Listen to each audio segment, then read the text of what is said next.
Wednesday, March 12th, 2014. I'm Ari Silke, Chair for this evening. We'll start with adoption of the agenda. Do you have a motion to adopt the agenda? I move that. Second? I'll second. Motion passes. Agenda passes. Next item is the approval of the minutes from January 8th, 2014. Motion to approve the minutes? I'll move. Second? Second. Motion passes.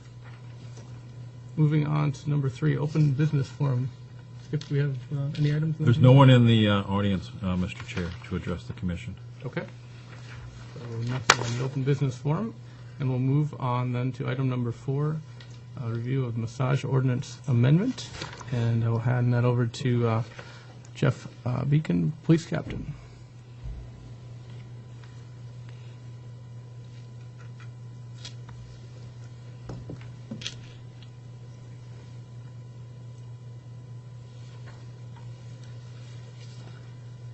All right, good evening, Commissioners. Can you all see the blue screen?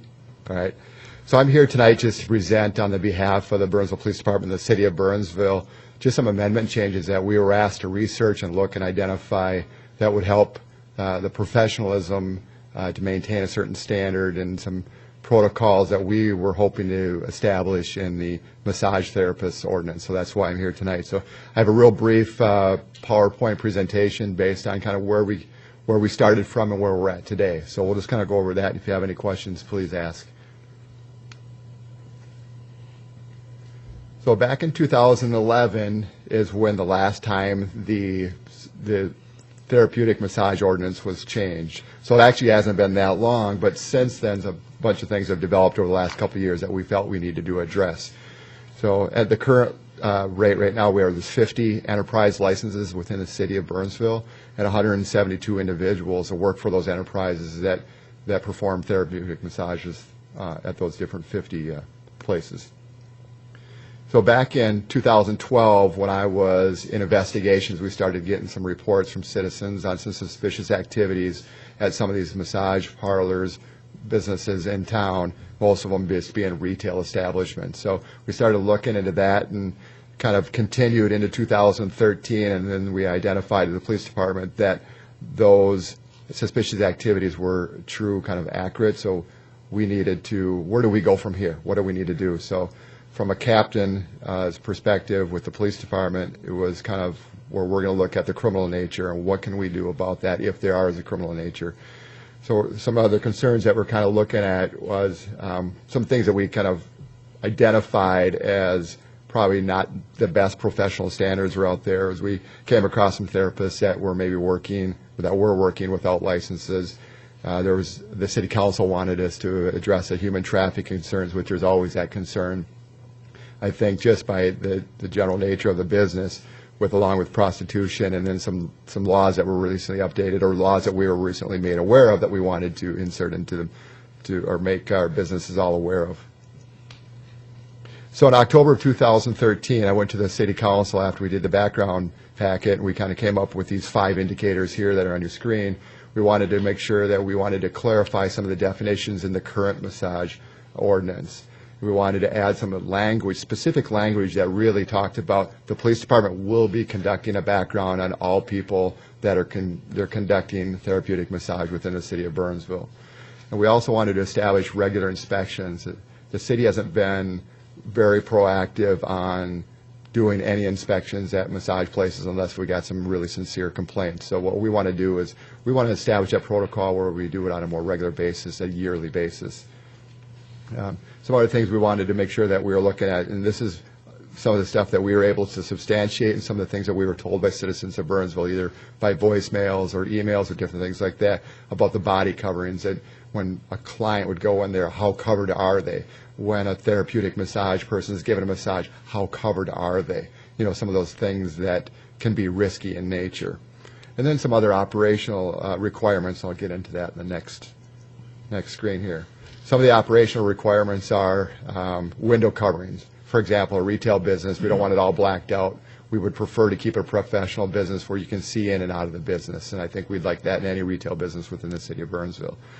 We also we became more aware of Minnesota Department of Health, the Minnesota State Statute 146A, which really addresses client bill of rights, which all the medical facilities basically kind of do on a different avenue, but this really addresses therapeutic massages enterprises. So we wanted to make sure that the professionalism standards were met, and part of that is some of the places that we went into didn't list pricing, didn't list the services they offered. So I think, as anybody can imagine, that might be a little risky. So we want to address that. We would like to, with the new amendments, is to have businesses make sure they have either on the board or a card or some menu of some sort to show these are the services we offer and this is how much it's going to cost. And then the client bill of rights, that's at 146A. So it's like, it's like a HIPAA law that we're kind of familiar with in just basic background. But when you come in, you have a right, if you're happy or not happy with the service, to complain to the Minnesota Department of Health. So you're going to be given a brochure or information from that business, and you sign. If you're a first-time client, you sign this piece of paper saying you receive that information and you're aware of that. But if you go under your repetitive customer, which we have a lot of those, you don't have to sign it every time. It's just that first contact. So we want the businesses to maintain those files, which they're actually required to by the Minnesota Department of Health. So again, we want to make sure places are clean and that all our therapists are U.S. citizens, and that's part of that human trafficking piece that I think we're aware of through the media across the nation. So steps moving forward from there after we met with the city councils, we consulted with the city attorney on a couple occasions. I got more of a historical perspective. We talked about it as a department. We talked about it as a city. Where do we want to go with all this stuff? Again, we confirmed our suspicions and activities. We researched several other cities, and I actually read their ordinances to compare where are we at with them, and we're close. We added a few more things to even get closer to the other cities. So we rewrote the drafts, we ran it by different people, we had different meetings, and really came down to this final product here. When we came down with that final product, we sent letters out to every massage enterprise in the city of Burnsville and invited them right here to the city council members for a meeting, a public meeting, public information session. About 15 businesses ended up showing up, and the meeting was really good. It was just really informational. It's kind of like what I'm sharing with you tonight. And the businesses really got down to saying it's common sense that we do this. We already do it.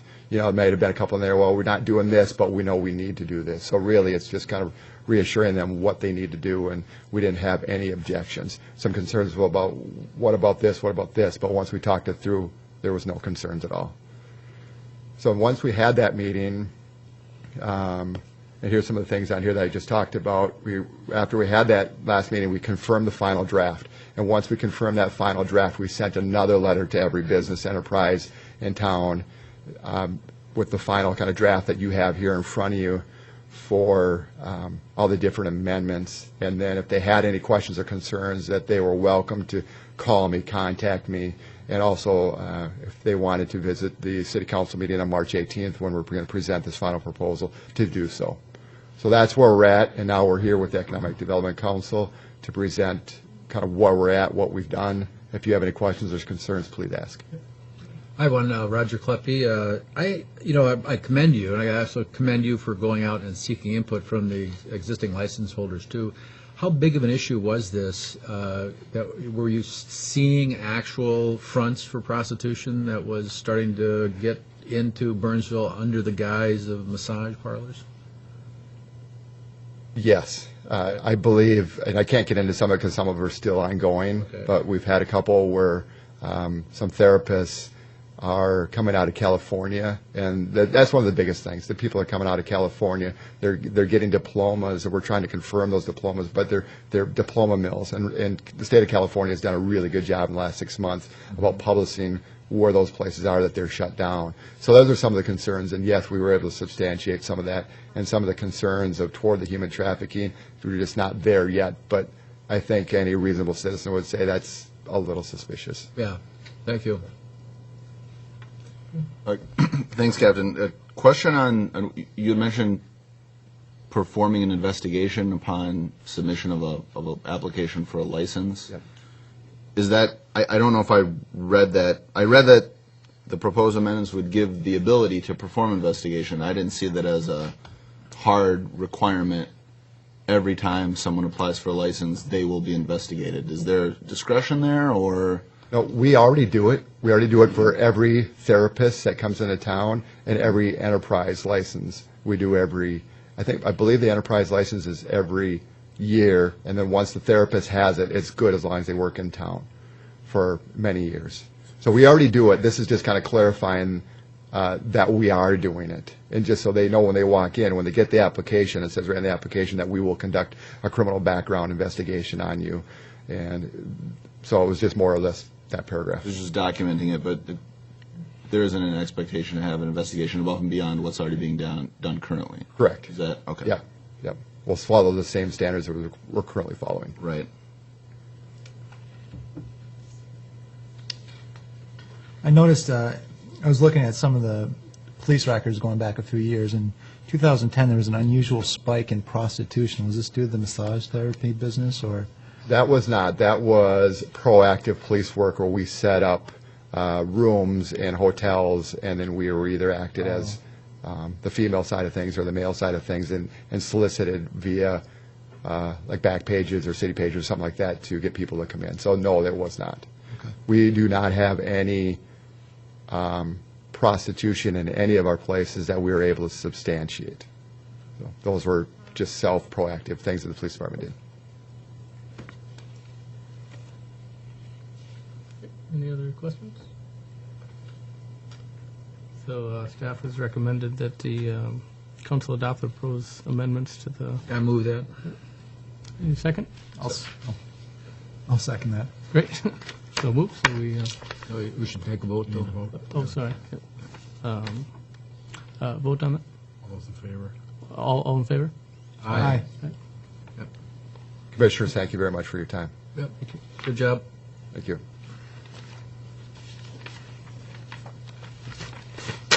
All right. Next up, we have Skip talking about Sport Performance Training Center. Thank you, Mr. Chair, Commissioners. The item before you on the agenda is an applicant to amend our zoning code. Currently in the I-1 zoning, we do not allow a sports performance center. The applicant actually had a sports performance center enter into a lease in one of their buildings. Unbeknownst to the applicant, that that type of a business isn't allowed in the I-1 zoning where this building is located. Staff actually stumbled upon the business in the building, and from last fall we've been in discussions with the applicant. The applicant has made the application to allow the usage as a conditional use permit. We engaged our planning consultant, Alan Bixius, who typically will do studies for us on zoning changes like this.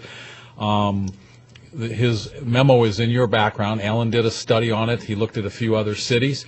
Planning consultant is recommending that the council adopt this change to the zoning code.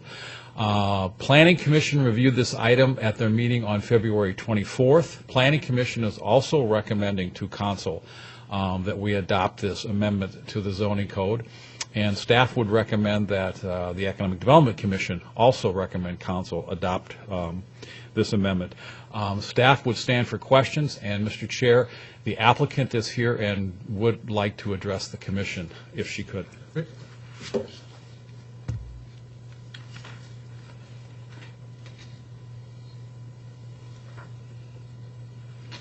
Commissioners, my name is Maggie Linville Smith, and I'm the owner of Linville Properties, and we are the applicant. We are a business that has been located in Burnsville since the late 1960s, so we are almost a 50-year-old business in Burnsville. We have numerous properties in the I-1 district. We have 8 properties that represent over 250,000 square feet of space. Currently in those buildings there are 100 businesses that bring businesses, bring jobs, bring economic vitality to Burnsville. One of the elements of the I-1 district is that these buildings are older. They're from the late 60s and the 1970s. One of the attributes of the properties in that district, they're multi-tenant industrial or multi-tenant office warehouse properties, is that the ceiling height is low. typically 14 feet, which was very much the standard in the 1960s and 1970s when these buildings were built. For many industrial uses today, that's not what they're looking for. They're looking for 24-foot clear, 32-foot clear.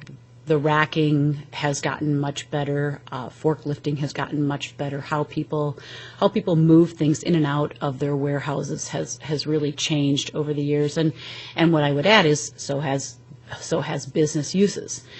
So we did, as Skip said, we did lease to a sports training facility, unbeknownst to us that it was not a permitted use.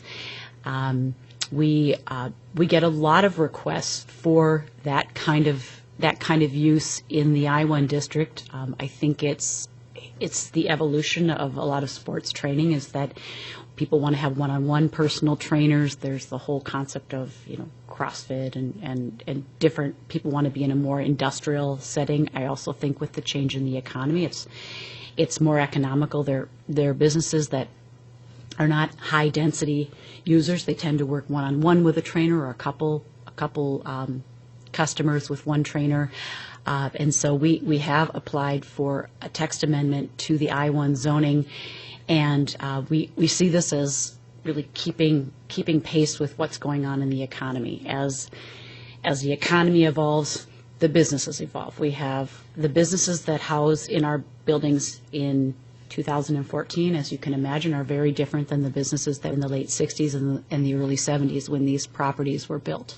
So I wanted to, first of all, just come before you this evening to thank you for your time and your research in evaluating and considering this, but also to be here if there were any questions that you had about our properties, about the nature of the businesses or the tenants that were in there, and if there's any questions that I could clarify personally. Well, I was looking at the memorandum from Northwest Associated Consultants, and was struck by on page 4, the sample of the conditional use in the I-1. That's a broad spectrum, and do we have to specifically in this ordinance list like sports training, sports performance training centers? Because some of these are, am I reading this right? Art studios, funeral homes, nursing homes, religious institutions? Yes. Commissioner Kleppe, in zoning ordinances, the only permitted uses are those uses that are listed. So in this case, when you're reading a list like this, you obviously, sports performance center is not listed. That's why it's not a permitted use. So yes, in all of our zoning districts, it will specifically list those types of businesses that are allowed in that zoning district. In many cases, as you go up the scale, for example, B1, B2, B3, or I1, I2, I3, they may refer to the zoning district ahead of them. So an I2 may say every listed one in I1 plus the following, and that's how as they go up the scale, they have a tendency to expand. Okay. Same thing under the conditional use permits. In each district, the allowed conditional uses will be listed under that zoning district code. If it's not listed as a conditional use, it's not allowed as a conditional use. My other question would be then, are there other types of things that we should be thinking about as adding to conditional use? Or should we just do them like this, when someone runs afoul of the licensing and then we Commissioner Kleppe, that's an excellent question. What has actually happened is when our planning consultant began his study, he did bring to us some other suggestions of not only some things that maybe don't need to be in the zoning district anymore, and some ideas on some additional uses. Planning staff is planning on kind of entering into a review of all of that later this year, and we'll follow the same path. We'll bring that all back through Planning Commission and through Economic Development Commission. Staff is also attempting to figure out a way to address some new types of technology. We are having requests from different businesses that emerge with a whole new technology. And we're trying to also craft, is there a way that we could put some sort of definition in our planning code that will allow us to maybe take one of those directly to a conditional use permit versus going through this whole process like we've gone through over the last 5 or 6 months.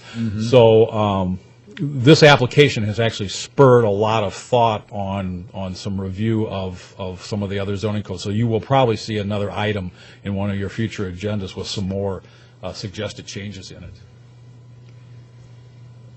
Is the sports training centers not in this list a function of the age of this list and the up-and-coming sports training facilities? Correct.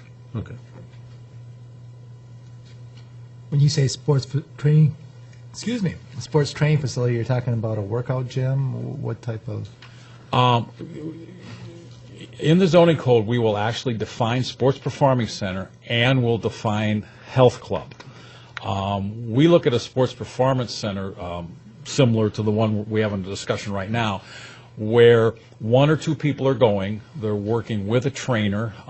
It may be the type of place where some high school athletes may go to work with, a trainer in the off season, as opposed to a health club that is basically open to the general public.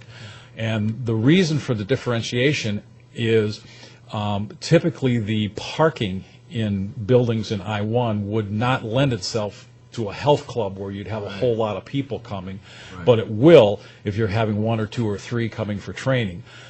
That's also the reason why we're suggesting it be a conditional use, because then it can be reviewed for parking needs, bathroom needs, all of those types of needs prior to bringing it to Planning and Council. Is there one of these in Egan off of 13 there on Silver Bell Road, next to Gleason's Gymnastics or something? Is there kind of a sports training facility over there? I do not know. I don't know. Okay. What sports are you focusing on, by the way? The one in question here is weightlifting. Oh, weightlifting. Okay. Yes. And these are serious weightlifters. Any other cities or neighboring cities that have done similar things in the zoning change? There are a couple of other cities that do allow sports performance centers. We allow them in I-3. This is where we're carrying the definition from. Some of you may remember a few years ago there was a firm called Velocity, which did a lot of high school and college training. It was in one of our buildings in I-3, and that's actually where the definition for us first came about. Velocity has actually since moved on and been replaced by a firm called Pro-Kart, which is go-kart racing.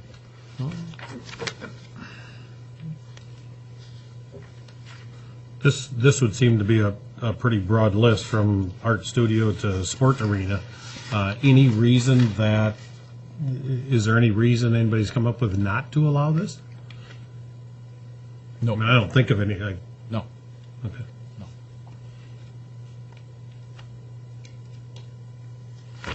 I move the adoption of the ordinance, or whatever, for the recommendation for the city council. Second. All in favor, say aye. Aye.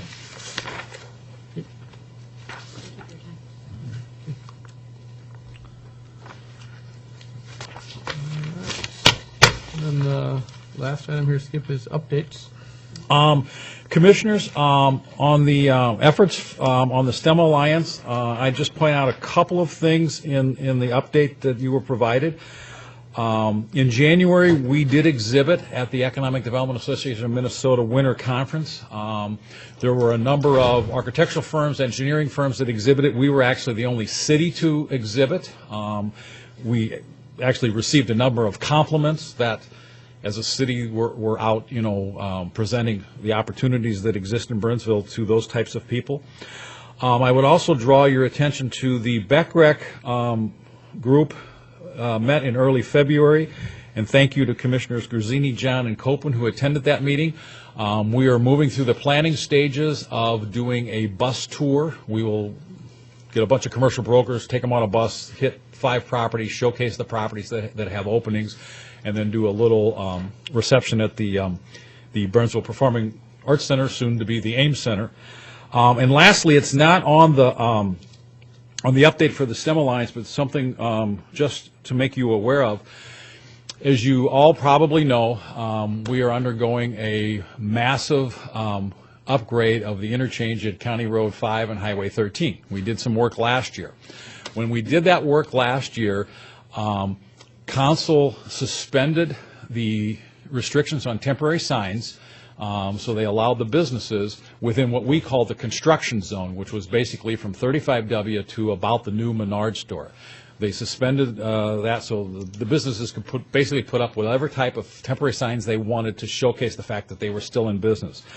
Upon reviewing what we did last year, staff felt that we should actually extend the geographic area in which the temporary signs can be allowed. So Council has actually now approved that from 35W to the Savage border during the construction season, which is basically going to be 1st of April till 1st of November, any of the businesses in that area along Highway 13 will be allowed to put up any type of temporary sign drawing attention to their business during this construction. This year will be when Highway 13 is lowered 22 feet, so we are going to be undergoing severe construction down there, so Council is obviously trying to do as much as we can do to help those businesses, keep everyone aware of the fact that they're still open and in business while this is all going on. But I just thought I would bring that to your attention. And that would be all of the updates, Mr. Chair, unless any of you have questions.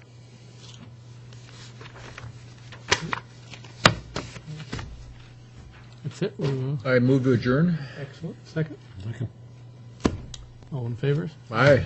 Meeting adjourned. Thank you, Commissioners. Nice job on the timing there, Ari. Everybody likes quick meetings.